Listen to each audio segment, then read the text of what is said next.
Bonjour Bernard-Henri Lévy. Bonjour. Merci d'être mon invité. On va parler dans quelques instants de ce film L'Ukraine au cœur qui va être diffusé demain sur France Télévisions. Le retour de cette guerre terrible qui continue, qu'il ne faudrait pas oublier, que le Proche-Orient ne doit pas conduire à oublier. Mais il y avait hier une grande manifestation en France contre l'antisémitisme et pour la République. Bernard-Henri Lévy, vous dites au fond c'est une grande victoire ce qui s'est passé là? Oui, c'est un vrai sursaut républicain et un moment de grâce, de grâce française. C'est ça qu'il y a eu dans les rues de Paris hier après-midi. Oui. Est-ce que vous regrettez, comme certains, qu'il n'y ait pas eu d'appel pour que les musulmans, plus largement, participent à cette manifestation? D'abord, il y avait des musulmans, il y avait des imams. L'imam de Bordeaux, par exemple, avait appelé à manifester, l'imam Chalgoumi et d'autres. Voilà, il y a eu des appels et certains y ont répondu. Non, Oui. non. Ah, il y aurait pu en avoir davantage, ça je vous l'accorde. Oui. Mais pour l'instant, moi je me réjouis de voir que le peuple de Paris et le peuple des grandes villes de France s'étaient quand même massivement rassemblés. Voilà, malgré les polémiques, Oui. malgré toute la semaine bizarre qui a précédé, les gens sont descendus d'abord. Oui, et y compris si Marine Le Pen et les représentants du Rassemblement national étaient là, ça ne vous dérangeait pas? Non, qu'ils aient été là ne me dérangeait pas. En revanche, ça ne doit pas permettre d'éviter le vrai débat de fond sur ce qu'est le Rassemblement national, d'où il vient et ce qu'il est encore. Mais ça, c'est autre chose, c'est pas Oui. la manifestation. Oui, mais le chemin n'a pas encore été suffisant pour qu'aujourd'hui on puisse dire que le Rassemblement national s'est débarrassé de tout antisémitisme. Écoutez, bien sûr que non. Pour se débarrasser il ne suffit pas de marcher pour penser. Oui, marcher, c'est bien. Après, il faut penser. Il faut penser ce que Jean-Marie Le Pen disait quand il parlait de faire une fournée de ses adversaires. Après, il faut penser ce que Marine Le Pen disait lorsqu'elle regrettait que Jacques Chirac ait reconnu la responsabilité de la France dans la rafle du Veldiv. Après, il faut penser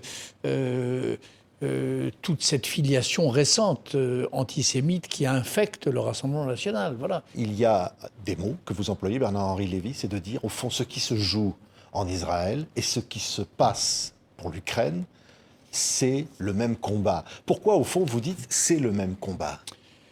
Mais parce que c'est le combat de la démocratie contre les puissances autoritaires d'aujourd'hui ou contre les puissances tyranniques d'aujourd'hui.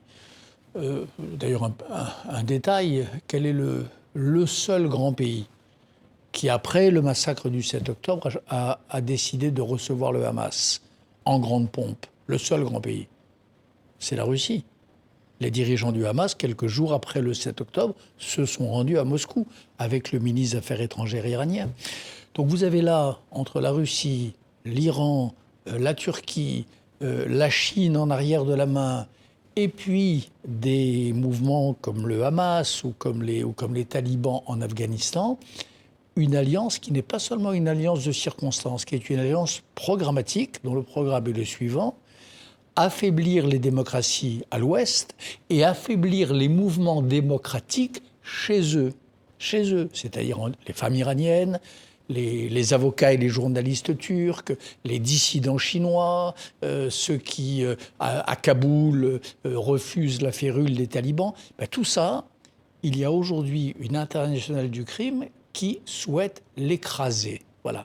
Et c'est un combat global dont les acteurs sont liés. Oui, regardez ces images. C'est votre nouveau film, Bernard-Henri Lévy, qui sera diffusé demain sur France 2, en prime time, et ça s'appelle L'Ukraine au cœur. Your first mission is to come back safe. Partez à la rencontre des résistants de la première heure, bénévoles et citoyens soldats qui se battent pour défendre l'Ukraine. Plus qu'un acte de résistance, un hymne à la liberté. This is my country, this is my army, this is my heart, you understand?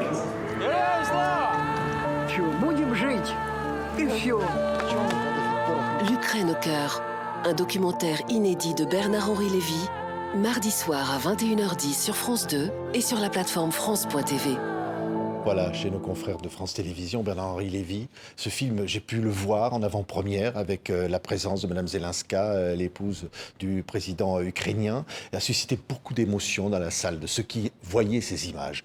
Qu'est-ce qui, pour vous, au retour de ce reportage, au retour de ce film, vous frappe le plus dans ce qui est en train de se passer aujourd'hui, dans cette guerre que mène l'Ukraine pour garder sa souveraineté ?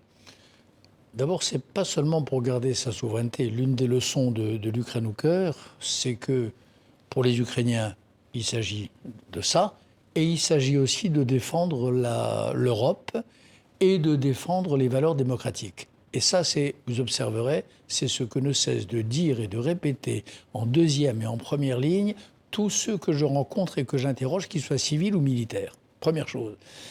Et deuxième chose, ce qui fait qu'il y a eu en effet un peu d'émotion dans la séance à laquelle vous avez assisté, c'est que ces images-là, on ne les a pas vues. Nous avons, avec mon ami Marc Roussel et nos caméramans, nous avons filmé des scènes, la totalité des scènes de ce film, qui sont totalement inédites. En première ligne, en ligne zéro, auprès de combattants héroïques et souvent magnifiques. Voilà, c'est des images, c'est la guerre en vrai, c'est la guerre telle que les images aseptisées qu'on nous montre trop souvent ne la montrent pas. Oui, Voilà. on va voir des images, Bernard-Henri Lévy, on y voit des jeunes femmes héroïques, parfois qui perdent une jambe au combat, des hommes absolument incroyables, avec des moyens quelquefois rudimentaires, mais un grand courage, qui affrontent quelque chose, mais au fond ne se posent pas de questions. Ils sont là et ils iront jusqu'au bout. C'est vrai qu'il y a quelque chose d'héroïque dans le combat de ce peuple. Oui, mais d'ailleurs, bien sûr qu'il se pose des questions. Vous savez, moi, là encore une fois, ce film-là, il est le fruit d'une très longue immersion. On a passé du temps avec ces combattants, avec ces mutilés, ces gueules cassées que l'on voit là, je crois, à l'écran. On a passé du temps. Bien sûr qu'il se pose des questions. Bien sûr qu'il n'aime pas la guerre. Bien sûr qu'il n'était pas fait pour la guerre. Bien sûr qu'elle leur est tombée dessus comme un mauvais destin. Mais à partir de là, ils avaient un choix. Ou bien ils se couchaient et ils acceptaient de vivre à genoux, de retourner dans le giron de l'Empire russe, ou bien ils résistent. Ils ont fait le choix de la résistance. Et moi, la résistance, comme Français d'ailleurs, c'est quelque chose qui me parle. Oui. C'est quelque chose que je respecte infiniment. Et ces femmes et ces hommes-là, que vous voyez dans l'Ukraine au cœur, sont extraordinairement respectables. Ils sont les héritiers, pour moi, de quelques-unes des plus belles pages de l'histoire de l'Europe.